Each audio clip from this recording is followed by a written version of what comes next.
ప్రపంచవ్యాప్తంగా tiger range కంట్రీస్లో పులుల సంఖ్య పెరిగిందంట.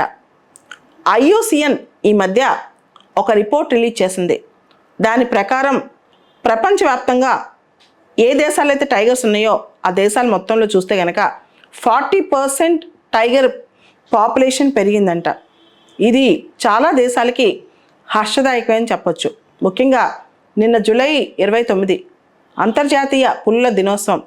ఈ దినోత్సవం సందర్భంగా ఈ పులుల సంఖ్య పెరగటాన్ని చూసి అందరూ హర్షం వ్యక్తం చేశారు. అయితే ఈ పెరగటానికి కారణం ఏంటి? ముఖ్యంగా పాట్రోలింగ్ ఏరియా పెరగటం, అంటే టైగర్స్ని చంపకుండా పోచింగ్ జరగకుండా గస్తీ గాయటం. తర్వాత టైగర్ యొక్క ప్రే ఏరియా పెరగటం, అంటే టైగర్ టెరిటోరియల్ ఎనిమల్ కాబట్టి దానికి కావాల్సినంత వసతులు కల్పించడం. తర్వాత టైగర్స్ మెజర్మెంట్, అంటే టైగర్స్ కౌంటింగ్ కరెక్ట్గా చేయటం అన్నమాట. ఇంతకుముందు మనం పగ్ మార్క్ అని చూసేవాళ్ళం, అంటే టైగర్ యొక్క కాలి గుర్తులు అవి చూసి అది టైగర్ని కౌంట్ చేసేవాళ్ళం అనమాట. దానిలో కొన్నిసార్లు ఏమవుతుందంటే సంవత్సరానికన్నా వయసు తక్కువ ఉన్న టైగర్స్ ఇతర జంతువులతో పోల్చుకుంటుంటాం మనం. కాబట్టి పగ్ మార్క్స్ కరెక్ట్గా లెక్కేసలేకపోవటం, చిన్న చిన్న టైగర్స్ని గుర్తుపెట్టుకోలేకపోవటం, లేదా డూప్లికేషన్ ఇలా రకరకాలుగా ఉండేది. కానీ ఇప్పుడు మనం స్ట్రైప్స్ అనే మెథడ్ వాడుతున్నాం, క్యాట్రాట్ అనే మెథడ్ కూడా వాడుతున్నాం. క్యాట్రాట్ అనే మెథడ్లో మనం ఆర్టిఫిషియల్ ఇంటెలిజెన్స్, కెమెరాస్, తర్వాత న్యూరల్ నెట్వర్క్స్ వాడి ప్రాపర్గా కౌంట్ చేస్తున్నాం. క్యాట్రాట్ అంటే camera trap data repository and analysis అనమాట. ఈ టెక్నిక్ ద్వారా చేస్తున్నాం అనమాట. సో మొత్తం భారతదేశంలో చూస్తే మధ్యప్రదేశ్, కర్ణాటక ఇలాంటి రాష్ట్రాల్లో హైయెస్ట్ నెంబర్ ఆఫ్ టైగర్స్ ఉన్నాయి. అయితే నెంబర్ ఆఫ్ టైగర్ డెత్స్ కూడా మధ్యప్రదేశ్, తర్వాత మహారాష్ట్ర, తర్వాత కర్ణాటకలో ఎక్కువ టైగర్స్ చనిపోతున్నాయి. మధ్యప్రదేశ్లో ఎక్కువ టైగర్స్ చనిపోతున్నాయి, తర్వాత మహారాష్ట్ర, తర్వాత కర్ణాటక. మనం చూస్తే ఇండియాలో టైగర్స్ ఎక్కువ ఉన్న రాష్ట్రం మధ్యప్రదేశ్, తర్వాత కర్ణాటక. కానీ పులులు చనిపోయే రాష్ట్రాలు కూడా అవే ముందున్నాయి. టైగర్ ప్రొటెక్షన్ సంబంధించి అంతర్జాతీయంగా ఒక కన్వెన్షన్ ఉంది, ఒక సమ్మిట్ జరిగింది. దాన్నే సెయింట్ పీటర్స్బర్గ్ సమ్మిట్ అంటాం. 2010లో జరిగిందనమాట. ఈ సమ్మిట్ ప్రకారం టైగర్ పాపులేషన్ని డబుల్ చేయాలన్నది మన లక్ష్యం. TX2 అంటే టైగర్ పాపులేషన్ డబుల్ చేయడం అనేది, ఇది TX2 అనేది సింబాలిజంగా రాస్తారనమాట. 2022 కల్లా టైగర్ పాపులేషన్ని రెండింతలు చేయాలని. అయితే భారతదేశంలో ఇంతకుముందు చూసుకుంటే 2014 ఆ టైంలో చూసుకుంటే టైగర్ పాపులేషన్ 2226 ఉండేది, 2226. ఇప్పుడు 2967, 2960 టైగర్స్ ఉన్నాయన్నమాట. సో మనం దాదాపు డబుల్ దానికి వచ్చేసాం.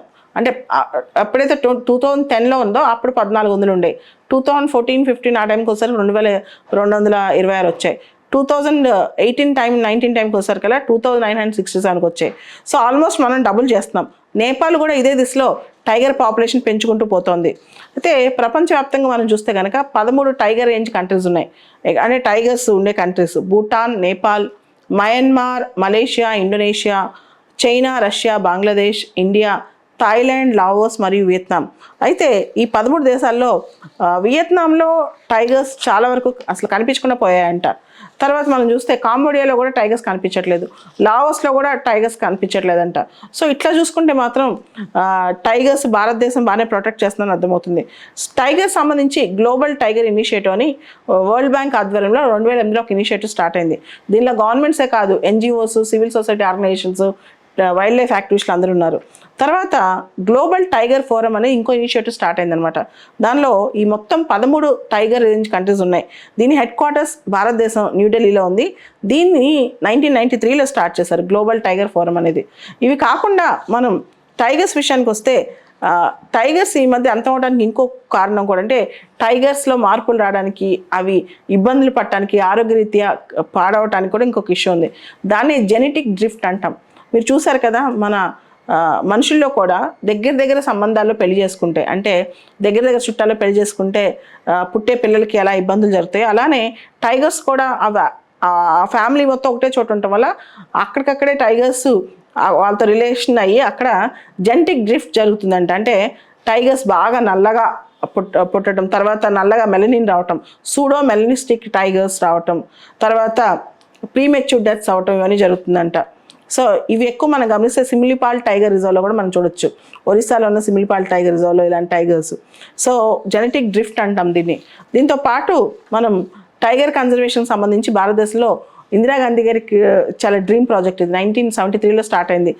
నేషనల్ టైగర్ కన్జర్వేషన్ అథారిటీ దీన్ని ఇంప్లిమెంట్ చేస్తుంది. టైగర్ అది కంప్లీట్గా ప్రాజెక్ట్ టైగర్ అనే కాన్సెప్ట్ అనమాట. తర్వాత మనం టైగర్ టాస్క్ ఫోర్స్ కూడా పెట్టాం సునీత నారాయణ గారి ఆధ్వర్యంలో.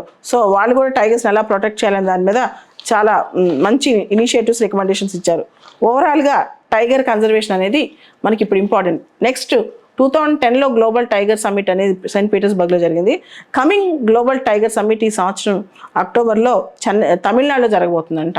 ఆల్రెడీ ఇప్పుడు యూత్ సమ్మిట్ ఒకటి జరుగుతుంది టైగర్ సంబంధించి, గ్లోబల్ యూత్ సమ్మిట్ అని గౌహతి యూనివర్సిటీ హోస్ట్ చేస్తుంది.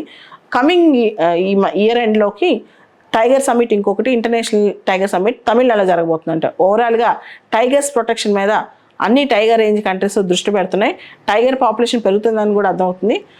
మనం చూస్తే ఇండియాలో మొత్తం 53 టైగర్ రిజర్వ్స్ ఉన్నాయి. మొత్తం 53 టైగర్ రిజర్వ్స్ ఉన్నాయి. ఓవరాల్గా పులి అనేది ఎప్పటికైనా మనం చూస్తే ఇండియాలో చాలా ట్రెడిషనల్గా కానీ లేకపోతే మన కల్చరల్గా కానీ చాలా కీ రోల్ ప్లే చేస్తుంది. టైగర్ని అంబ్రిల్లా స్పీషీస్గా కూడా డిక్లేర్ చేశారు. మన నేషనల్ ఎనిమల్ కూడా టైగరే కదా. భారతదేశంలో చూస్తే డంపా మిజోరాంలో, బక్సా వెస్ట్ బెంగాల్లో, పలమావు జార్ఖండ్లో ఈ 3 టైగర్ రిజర్వ్స్లో టైగర్స్ కనుమరుగైపోయాయి.